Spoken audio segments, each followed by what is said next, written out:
I'm Mark Callie, Mr. Saltwater Tank, coming to you on behalf of saltwateraquarium.com. I'm willing to bet you got a saltwater tank because you wanted to enjoy the fish and the corals that were in it. In other words, you wanted it to look great. Not look like this one.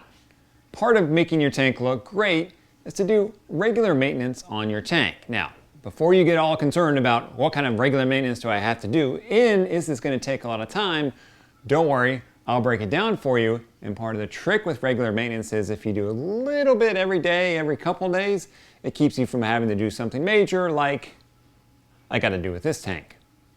First up, clean your tank's glass. You're going to want to see what's going on inside your tank.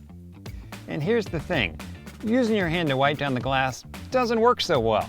It's very easy to spill water outside of your tank, so instead of using your hand, grab yourself the Nano Flipper Scraper. This works great for cleaning your tank, and you don't have to put your hand in your tank to do it. Now, word of caution, for those of you with a rimless tank like I have on the cube here, go slow near the top. It's very easy to splash water around the top of the tank, and then you end up wiping it all around the outside of the tank. So now that you can see in your tank, you're going to want to make sure that all your fish and your coral in there are alive and healthy. If anything's dead, remove it quickly because it won't take long for it to start rotting and then foul your tank. Then, a moment of silence for your lost pet. One of the things you're going to need to do every day with your tank is feed the fish that are in it. And feeding can actually help you reduce the amount of regular maintenance and certainly major maintenance that you have to do on your tank. There's three main types of food that you could feed: flaked food, pelleted food, and frozen food. Now personally, I'm not a fan of feeding flaked foods as that's more of a freshwater thing, especially in a nano tank, the food quickly gets swept away. Don't mess with it.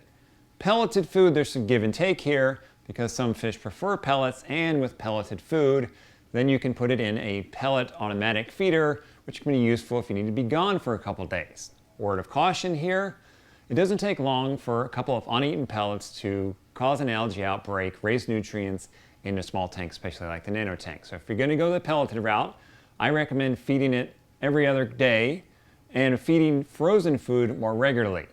Now, frozen food is my preferred food of choice. Why? One, it's very easy to regulate the amount of frozen food that you're feeding your fish. A lot of frozen food comes in cubed form, or even if it comes in a flat pack, you can break off just as much as you need. The other nice thing about frozen food is you can rinse it. You can put it in like a coffee cup strainer, put it in, rinse it under tap water, and get rid of a lot of the parts of the food that the fish aren't going to eat that can lead to nutrient issues and then potentially algae issues in your tank. But how much do you feed? Because it's easy to overfeed frozen food and cause an algae problem, just like it's easy to overfeed pellet food as well. Here's how much to feed and specifically when to feed. First thing to keep in mind about feeding is your fish need less than you think they do, especially in a nano tank, because nano tank fish tend to be smaller. Therefore, they don't eat as much. The amount of frozen food about the size of a dime will be enough for the fish in the nano tanks. You want the fish to get 2 to 3 bites of food, and that's it. That's plenty for them. The second thing to keep in mind about feeding is it's better to have multiple small feedings than one big feeding. So ideally, you want to feed in the morning and at night. That doesn't mean you need to double up on the amount of food. Take the amount of food that you would feed at one serving and feed about half in the morning and half at night. Besides looking at your tank and making sure the critters that are in there are alive, you also want to know what's going on inside of your tank. And that's going to require testing your tank's water. So you can't look at this water and go, yep, salinity's right. You got to run some tests to find out salinity and other important parameters. Now don't worry, you don't have to run all the tests in the world. And one thing about testing is there's a fair amount of leeway in the results that you're going to get. So let me break this down for you because it's actually straightforward. Once your tank has gone through the initial cycle, once a week, check nitrates, phosphates, and salinity if you're just keeping fish in your nano tank. If you're keeping coral, then you're going to also want to check for alkalinity, calcium, and magnesium once a week. Once you have your test results and you've written them down, here are the ideal levels for each type of tank. A fish-only tank, that's a fish-only with live rock tank, that's a saltwater tank with just fish. You want the salinity to be between 32 to 35 ppt, or 1.020 to 1.025 specific gravity. nitrates between 0 and 10 parts per million, phosphates between 0 and 0.1 parts per million.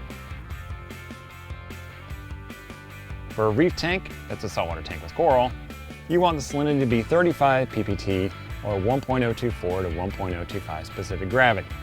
Nitrates between 0 and 10 parts per million, phosphates between 0 and 0.1 parts per million, alkalinity between 7 and 10 dkh. Calcium between 400 and 500 parts per million. Magnesium 1250 to 1500 parts per million. One big piece that people miss about testing is you got to get comfortable with the range. See, there are these ideal tank parameters that people get caught up in. For example, calcium should be 440 parts per million as an ideal. So then they get a test result of 420 parts per million and they go, oh no, I've got a dose or I've got to do a water change. Not necessarily. That's why I lay down a range for you, because if your tank parameters are in that range, everything is going to be fine. Your tank isn't all of a sudden going to crash because your salinity is 1.024 instead of 1.025, or your calcium's 400 instead of 440. There's a range there. You got to be comfortable in that range. Now, when tank parameters get outside the range, then it's time to do a water change. And one nice thing about water changes on nano tanks is it's very easy to make a big change in your tank without a lot of effort. Now, I'll cover water changes in the next episode. For now, that's my recommendation for ongoing regular maintenance for your tank. Remember, little adjustments with your ongoing maintenance, especially when you do them consistently, that's going to mean that you're going to ward off the chance to have to do a major tank maintenance like I got to do with this tank right now. How did this tank get here? I ignored my regular maintenance. I didn't check my tank's water. I didn't then get a warning sign that I needed to do a water change, and this is what I have to show for. So regular maintenance, do a little bit every day, every other day, and that can lead from keeping you having to do major maintenance down the line. Now, I'll talk about water changes in the next episode. Till then, I'm Mark Callan, Mr. Saltwater Tank, coming to you on behalf of saltwateraquarium.com. It's time for me to clean this tank.